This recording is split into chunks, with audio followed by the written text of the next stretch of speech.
The Doors, starring Val Kilmer, released in 1991, is director Oliver Stone's ode to the Lizard King, Jim Morrison. When conceiving of how to construct the life and death of Jim Morrison for cinema audiences, Stone wasn't looking to take a high-definition photograph of events. He was looking to absorb and incorporate the wider context of the times, the nature of fame, and to paint his own expressionistic picture in the colors of 60s psychedelia.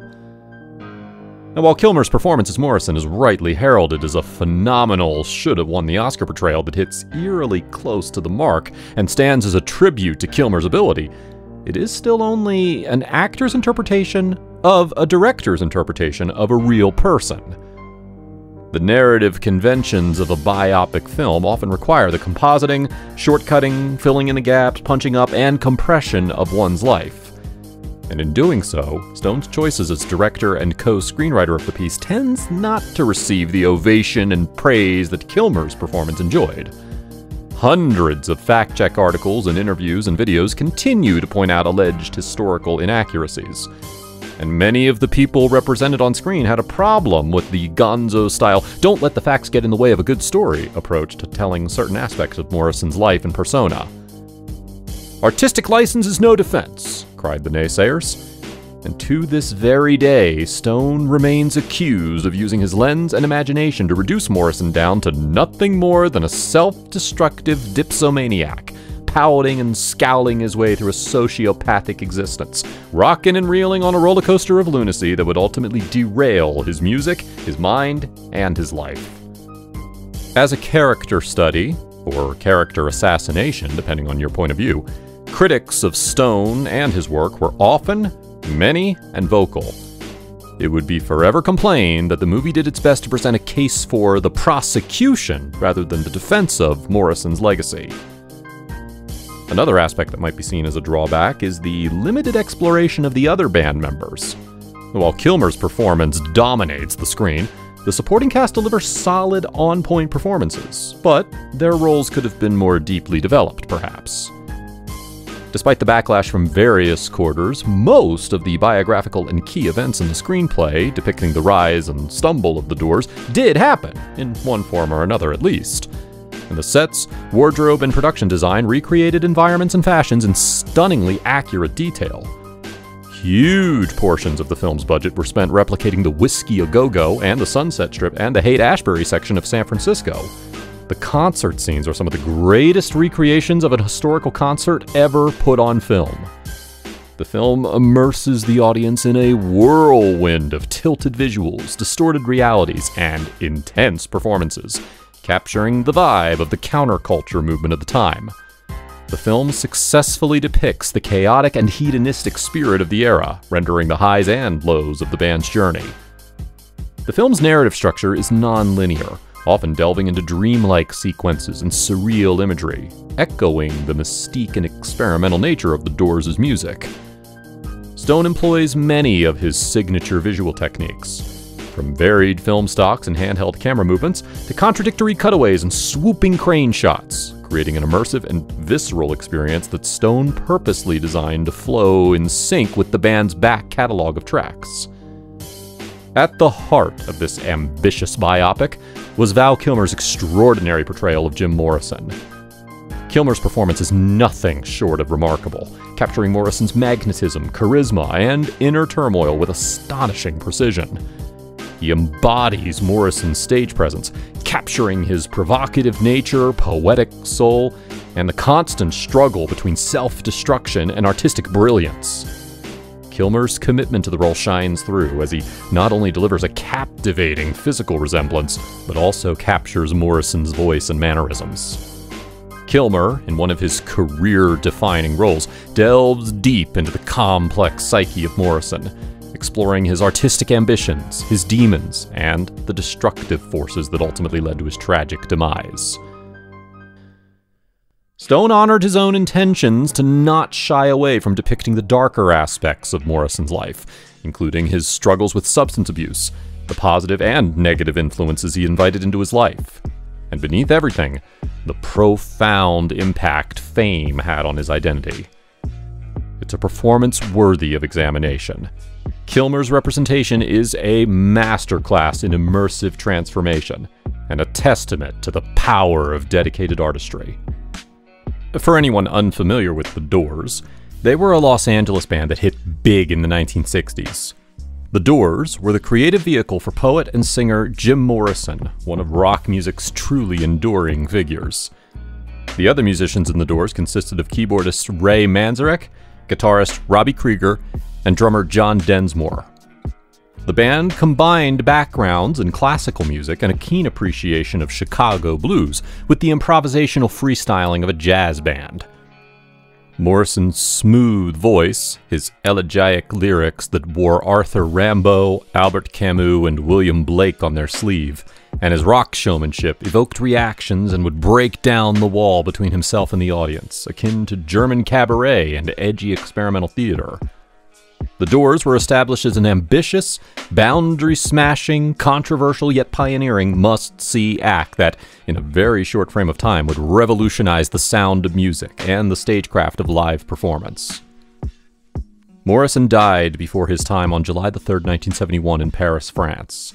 The exact circumstances surrounding his death remain somewhat unclear and have been the subject of speculation and debate. The official cause of death stated on his death certificate was heart failure, but since no autopsy was performed due to the absence of any signs of foul play, the exact cause remains uncertain. According to the accounts of those present, Morrison was found dead in the bathtub of his apartment by his long-term girlfriend, Pamela Courson. The lack of a detailed examination has led to various theories and rumors about the cause of his death, including drug overdose or complications related to substance abuse. However, the specific cause of Jim Morrison's death has never been definitively established. No One Here Gets Out Alive was the first book written about The Doors. Published in 1980, its title is taken from The Doors' song 5 to 1. The book was written by Jerry Hopkins and Danny Sugarman. Hopkins had interviewed Morrison for Rolling Stone magazine, and after Morrison's death, he wrote a full manuscript on Jim Morrison that, upon submittal, was rejected by every publisher in town as interest in The Doors had waned to an all-time low. Hopkins put the project to one side and went on to generate ideas for future books. Sugarman, meanwhile, was a teenager that had hung around The Doors' office, running errands and answering fan mail. When he read Hopkins' rejected text, he asked if he could try to rewrite parts of it based on his own and others' memories of Morrison. An editor at Warner Books picked up the juiced-up, spicier version of the tale, and the legend of Jim Morrison was finally immortalized in print. No One Here Gets Out Alive was also criticized by many for leaning too heavily into the rock and roll myths, and for allegedly twisting truths into sensationalism by, for example, suggesting that Morrison may have faked his own death and disappeared off-grid with a new identity. Krieger said, in response to the book, that Danny Sugarman, quote, had his own ideas about what happened in various situations. He kind of put his own words into it, and it wasn't the way Jim really was. The book's publication, following the 1978 release of Morrison's posthumous spoken word album An American Prayer, the licensing of Doors music on the 1979 soundtrack for the film Apocalypse Now, and the 1980 release of the band's greatest hits album, all combined to bring the Doors and Morrison back into the popular culture. A movie about the Doors, based on the book, was now surely only a matter of time away from seeing some sort of development and traction. But how best to handle the material in question? Manzarek was pushing for an ensemble piece that played down the Morrison myths and split the screen time and story more evenly among all four members. Manzarek, a former film school student, was even said to have fancied himself a potential writer and director of any Doors movie. Months of pitch meetings and business lunches with Hollywood executives led to a tentative get-together with John Travolta. The star had been pitched by former Doors manager Danny Sugarman as the one to bring the rock legend back to life. Yet, Travolta didn't convince during his unofficial audition. Krieger later said, quote, "John was a nice guy and all that, but he was too nice. He didn't have Jim's dangerous edge." Israeli producer Sasha Harari later began pursuing rights to develop the property into a motion picture. Harari met rock concert promoter Bill Graham in 1984, and the two were able to secure most of the rights. It was complex and required many stop-start negotiations. The rights had been legally split between the Doors' living band members and the Jim Morrison estate. Once all interested parties were satisfied, Harari signed a 4-year option in 1985. Columbia Pictures purchased the project with talk of Ron Howard possibly directing from a screenplay titled Riders on the Storm. Travolta was yet again being considered for the role of the Doors' lead singer. It was the job the Saturday Night Fever star was said to have been desperate to book. The producer's first choice to direct any Doors movie was Oliver Stone. Stone had served in the Army and deployed to Vietnam from 1967 to 1968. His wartime experiences would shape some of his later films. It was during this time Stone first heard the music of the Doors and became obsessed. Stone had enlisted in April of 1967. He arrived in South Vietnam in September of that same year, assigned to 2nd Platoon Bravo Company 3rd Battalion 25th Infantry, stationed near the Cambodian border. As a true Doors fan from his days in combat, he agreed to meet the producers. Then, that very morning, he received the green light to make the film Platoon, and was soon on a flight to the Philippines. 4 years later, with the project still no further along, he reconnected with Graham, and in 1990 they finally struck a deal to make the movie. In January of 1990, there was official news that Academy Award winner Oliver Stone and the members of the rock group The Doors announced to the press that a movie entitled The Doors, the story of the late Jim Morrison, poet, lyricist, and singer, would shortly begin filming for Carolco Pictures. Carolco boss Mario Casar, who was a big fan of Stone, and at that point in time was somewhat of a maverick in the film business, told him he'd bankroll whatever it was he wanted to do. Sugarman, speaking as official spokesman for the group, told the press, quote, "After all these years, we are happy that a film is being made and believe that Oliver Stone is the right man for the job." Alongside Kilmer as Morrison would be Meg Ryan as Pamela Courson. Kyle MacLachlan wanted to portray Ray Manzarek, Kevin Dillon was cast as drummer John Densmore, and Frank Whaley was set to play Robbie Krieger. Principal photography on The Doors was to begin on the 19th of March 1990, and with plans to film on location in Los Angeles, San Francisco, New York, and Paris. Production would use up a $40 million budget, and the 63-day shoot would incorporate 30,000 extras and 80 locations in what producer Harari would later call a logistical nightmare. Val Kilmer had worked on the character of Hamlet for 10 years before he felt he was ready to do it satisfactorily.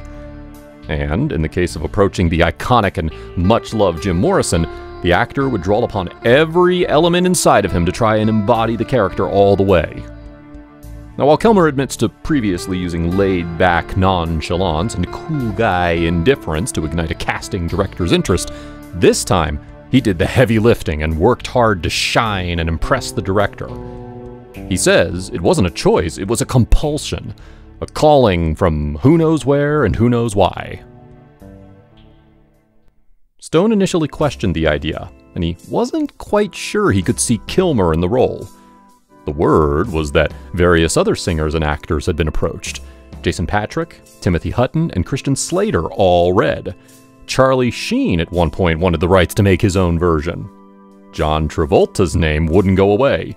Singer Ian Astbury of The Cult was said to have declined an offer as he found the script to be distasteful. Nicolas Cage and U2 frontman Bono had been touted in magazines as a potential Jim.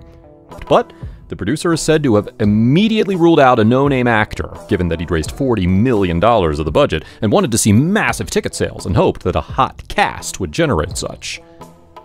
Stone says he had originally felt Tom Cruise would be perfect as Jim Morrison, saying, quote, "Since he was young and dynamic." The two had just finished Born on the 4th of July, but Stone grew to realize that Cruise didn't have the qualities he was looking for. Stone says, quote, "Tom comes off too pushy, while Jim was more laid back." But either way, Kilmer had already fixed his eyes on the prize and prepared as if he already had the role. He swiftly got to work and used his own money to rent a small music studio. Morrison was a rare baritone tenor, so Kilmer trained to sing in that range before intensely working on the Doors' back catalog for 6 months as he renovated his new home. Kilmer made his own 8-minute videos, singing and looking like Jim Morrison at the various stages of his life. The studio would have preferred a bigger name. At that price, it was considered risky to gamble on a relative unknown. Stone wasn't worried about it, though.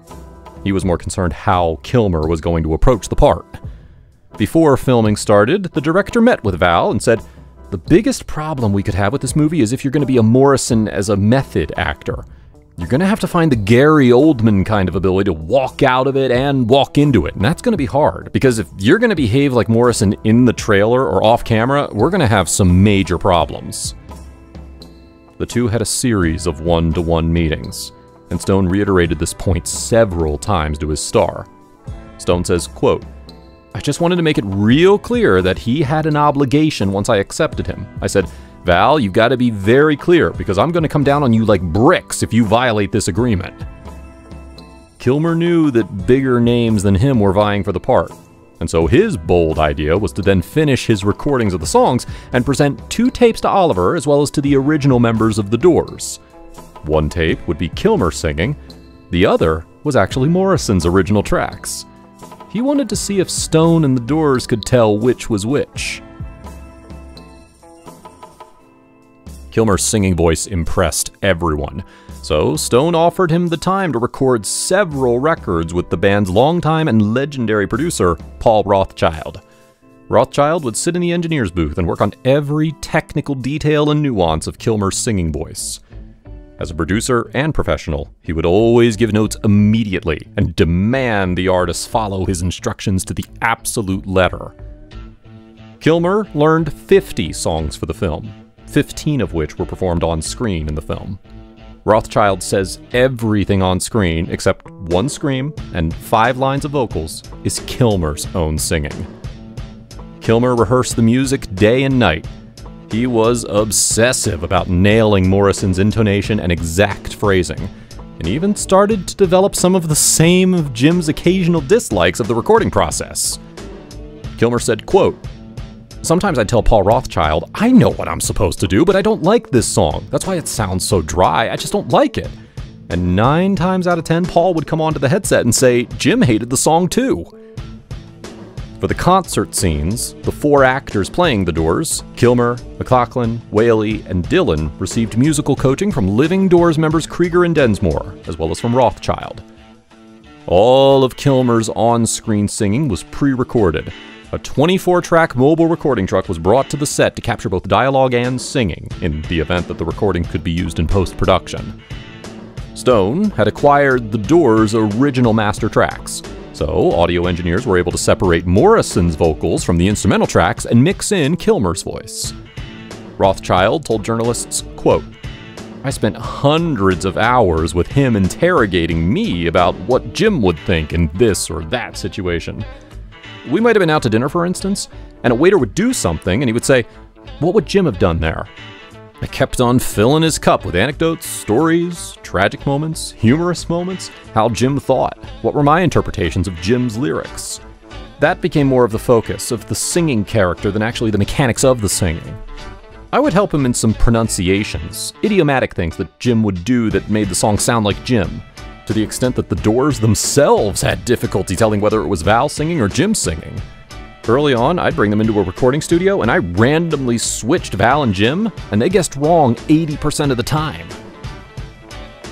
As well as speaking in Morrison's dialect, Kilmer would spend months and months studying his interviews and videos. He read every transcript and court document. He spoke in depth to Morrison's friends, and would read accounts from girls about their time with him. Kilmer met with 2 of the 3 surviving Doors members, Krieger and Densmore. Manzarek did not want to talk to Kilmer, despite the actor calling him several times. Kilmer chose not to meet with Morrison's parents, saying, quote, "I think if there was something that I wasn't cracking, perhaps I would have." Kilmer had now deeply connected with the role and wanted to honor that connection by doing the very best work he could. Rather than take any extreme method route of drinking beer and whiskey, doing acid, and indulging in any of Morrison's other excesses, Kilmer stayed super clean, dieted, jogged 10 miles a day. To get into Jim's cloudy mind, he says he required absolute clarity, a routine of physical exertion during the day, and Doors music all night as he worked on replicating Jim's body language and musculature. Although, as time wore on, Kilmer did begin smoking the same true blue cigarettes Jim did to add a little texture to his voice. Using a trio of floor-to-head mirrors, he would focus on how he would present Morrison from all camera angles. He knew mastering the look, the appearance, and more importantly, the enigmatic essence was as crucial as any other aspect of production, if not the most crucial, as Jim Morrison was so familiar to so many fans. Kilmer says, quote, "I started with the similarities. He related strongly to the desert, and I spent a lot of time growing up out there. Morrison considered himself foremost a poet. I understand that part of him. I love writing poetry. Morrison's like a religion to some people. I can't know all the intricacies of what his life represented, but there are things about it I understand, like fame. I know that's what killed Jim Morrison. And I've made a lot of choices in my life, even shying away from opportunities for film sometimes just because the issues of fame are something I am very conscious of. I think the secret of surviving in this business is not embracing fame, and I think Morrison did embrace it. Very bright guy, Morrison. He understood media intuitively, and I think in some ways part of what made him a really dynamic character and his music so dynamic was that he did go for what he was most afraid of. I related strongly to that about him. Jim looked at everything as an artistic creation. It's almost like he constructed his life in the same way as he would labor over a piece of poetry or a song. And viewing it that way, I think he looked with utter sincerity for the most poetic time to split. It was that kind of conscious decision. I think Morrison looked at his life as an epic poem, as if it were a long suicide note to those who loved him. He truly didn't care. If the dragon wasn't staring at him in the morning, he'd rush out and try to find it. Stone's excitement grew as he watched Kilmer on set beginning to master the role with haunting accuracy. He said at the time, quote, "At times, I'd see Val's face glint in the sun and I'd say, 'That's Jim.' And he's there for that moment, but it's never quite exactly Jim. A movie's only a reflection, a painting on a cave wall. I know this will sound strange, but I feel the director should not dominate the movie. The idea should. The director should be kind of the shaman around the stones and the fire, trying to get the idea to spread. And with all the actors so far, it has happened. The great moment is when it comes, there's an electricity when you know the performance is going to work." The punishing nature of the schedule and the resources and technicalities required began to take a toll on Kilmer, and his voice would go after 2 or 3 takes. The day they filmed The End at the Whiskey A Go-Go, Kilmer did 15 takes of the piece. It was harder and harder with each take. Without time for any break or rest, Stone would send Kilmer vitamin shots to sustain his energy through the extensive rehearsals. Kilmer acknowledged that the role was taxing, saying when asked, quote, "Singing the songs live led to my voice going. Jim only had to do it once, but 15 takes in a day is physically hard. I was in shape physically to do it, I just needed that time of just lying there staring at the ceiling to relax myself. I needed time to recover. It takes an enormous amount of energy to play a character like that all the time." Rumors were leaked to the newspapers by an anonymous crew member stating that Kilmer acted like a real-life rock god prima donna on the set, alienating himself from the crew and cast, supposedly insisting that people not approach him under any circumstances. Rothschild and Kilmer would both attempt to explain that while it sounded bad, it wasn't as reported. Rothschild says, quote, "There was a memo that went out saying that when Val was in his tent, nobody was to approach him. All that's true. He didn't do that because he was trying to emulate a rock star. He was doing that because, as an actor, he needed that space, and he didn't need to be besieged by all the people on the set. If he got his character into a certain mental space, the last thing he wanted to hear was triviality from somebody else." Kilmer said he didn't even know about the memo until told. He explained, quote, "That, unfortunately, was a screw-up by the production manager. She wrote this letter to the crew and gave it to everyone saying they couldn't talk to me. I didn't even know that for 2 weeks. I was wondering why they were so quiet. They talked to Meg and Kyle MacLachlan and everyone, and they'd walk right past me. And Oliver said, "Well, you shouldn't have written that letter." I said, "What letter?" So I had to go around to the crew and explain to them. The fact that Stone handed viewers a subjective and artistic interpretation rather than a strictly factual account continues to haunt Stone in any subsequent reflection of his work. By emphasizing the psychedelic and surreal aspects of Morrison's experiences and blurring the boundaries between reality and fantasy, Stone alienated and disappointed many Doors fans who had been seeking a more rounded and human depiction of Morrison.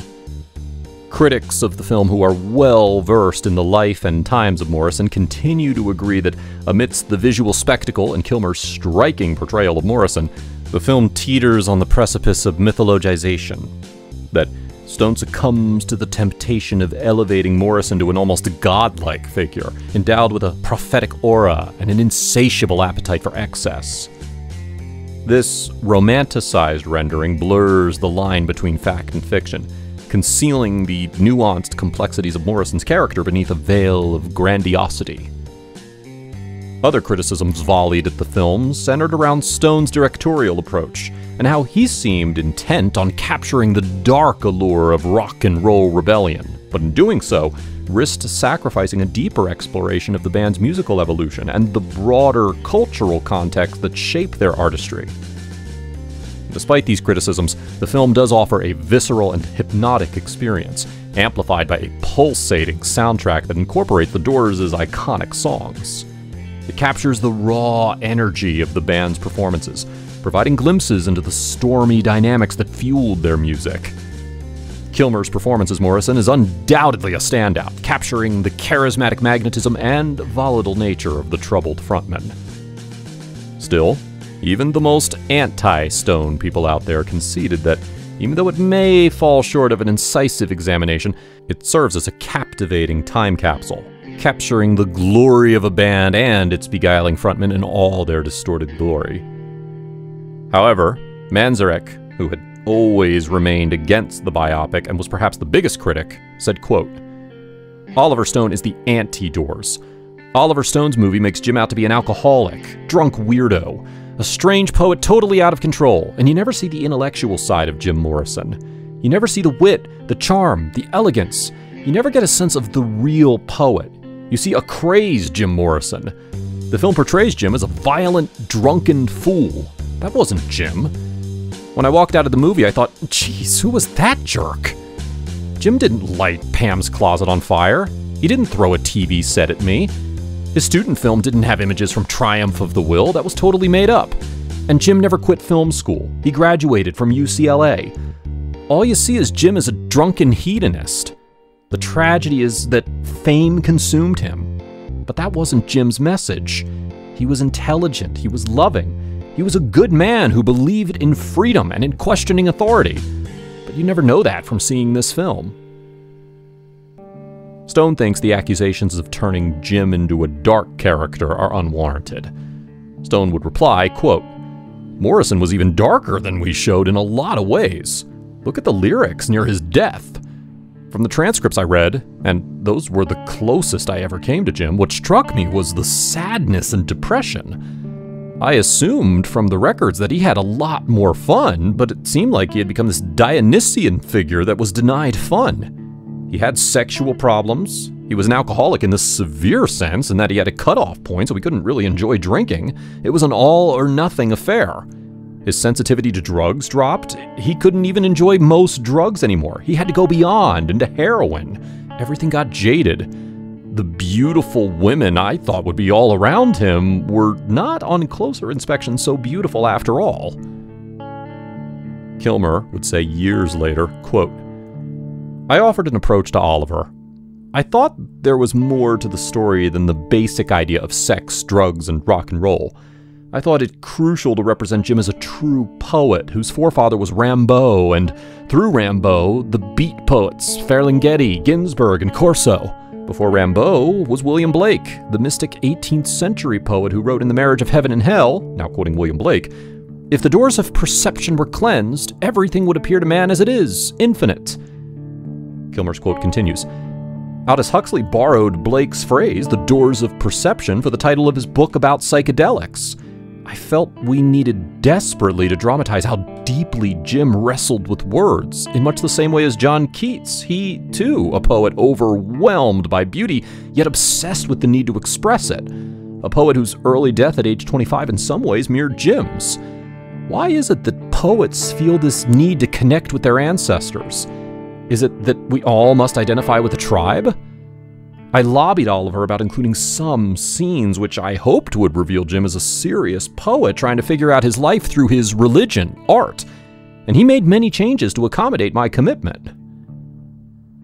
Kilmer also admitted that he was relieved to let go of playing Jim Morrison. He says, quote, "There was a terror raging in him. He was always chasing death, so it was a delight to let him die. It was a terror to be in his head all the time." From Morrison's trademark wavy hair and charismatic stage presence to his intense gaze and sensual movements, Kilmer embodied the physicality of the rock star. This commitment to authenticity enhanced the believability of the performance and contributed to the overall impact of Kilmer's work. He captured the contradictions and complexities of the musician's persona. He portrayed Morrison as a magnetic figure who went to war with his most inner demons and an elusive search for identity. Kilmer effectively conveyed Morrison's introspection, inner conflict, and the underlying vulnerability beneath the cover star looks, the subtle shifts of expression that revealed a tormented soul behind a charismatic facade. Morrison was often seen as a man on a collision course with self-annihilation, and Kilmer captured Morrison's moments of euphoria, rebelliousness, and unbridled passion, as well as the deep emotional turmoil and existential crises that plagued him. Ultimately, all the things that kept Jim Morrison going were all the things that slowed him down.